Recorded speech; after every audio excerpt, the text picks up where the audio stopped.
તો હાલ રાજકોટ ખાતે ગેમ ઝોનમાં થયેલા અગ્નિકાંડ બાદ અમદાવાદના વિવિધ વિસ્તારમાં ચાલતા ગેમ ઝોનની તપાસ મ્યુનિસિપલ કોર્પોરેશનના ફાયર તથા એસ્ટેટ વિભાગ દ્વારા પોલીસને સાથે રાખીને કરવામાં આવી હતી. તંત્ર દ્વારા કરવામાં આવેલી તપાસમાં ગોતામાં આવેલ ફનગ્રેટો ગેમ ઝોન પાસે બિલ્ડિંગ યુઝ પરમિશન જ નથી. નિકોલ વિસ્તારમાં આવેલ ફન કેમ્પસ પાસે ફાયર વિભાગની એનઓસી નથી. સાઉથ ભોપાલમાં આવેલ જોયબોક્સ ગેમ ઝોન પાસે પણ મ્યુનિસિપલ કોર્પોરેશનની બિલ્ડિંગ યુઝ પરમિશન નથી. જોધપુરમાં ચલાવાતા ગેમિંગ ઝોન પાસે પણ ફાયર વિભાગની એનઓસી કે બિલ્ડિંગ યુઝ પરમિશન નથી. ચાંદોડિયા વિસ્તારમાં આવેલ જોય એન્ડ જોય ગેમ ઝોન પાસે પણ ફાયર વિભાગની એનઓસી કે બિલ્ડિંગ યુઝ પરમિશનનો અભાવ છે. શહેરના વિવિધ વિસ્તારમાં નોંધાયેલ એવા ગેમ ઝોન પૈકી 28 ગેમ ઝોન ઇન્ડોર તથા 6 આઉટડોર ગેમ ઝોન છે. શહેરના ઉત્તર પશ્ચિમ ઝોનમાં આવેલ સિંધુ ભવન રોડ ઉપરાંત એસજી હાઈવે સહિતના અન્ય વિસ્તારમાં મ્યુનિસિપલ કોર્પોરેશનના જ એસ્ટેટ તેમજ ફાયર વિભાગની બેદરકારીથી હાલમાં પણ અનેક ગેમ ઝોન ધમધમી રહ્યા છે. રાજકોટ ખાતે બનેલા બનાવ બાદ અમદાવાદ મ્યુનિસિપલ કોર્પોરેશન તંત્ર પણ હવે પગતળેની જમીન ખસી જતા હવે ગેમિંગ ઝોનના તપાસના નામે નાટક શરૂ કરવામાં આવ્યું છે.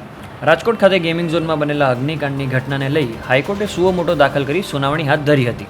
રાજકોટમાં બનેલા ગેમ ઝોનના અગ્નિકાંડ બાદ અમદાવાદમાં આવેલા તમામ ગેમ ઝોનના દર મહિને 1 થી 5 તારીખ દરમિયાન ફાયર વિભાગને તપાસ કરવામાં મ્યુનિસિપલ કમિશનરે આદેશ આપ્યો છે. ઉપરાંત દર 3 મહિને ફાયર વિભાગ અલગ અલગ વિસ્તારના ગેમિંગ ઝોનમાં મોક ડ્રીલ કરશે. મ્યુનિસિપલના એસ્ટેટ વિભાગને મંજૂરી વગર કરવામાં આવેલ બાંધકામ તથા બિલ્ડિંગ યુઝ પરમિશનને લઈ દર મહિને તપાસ કરવા મ્યુનિસિપલ કમિશનરે સૂચના આપી છે.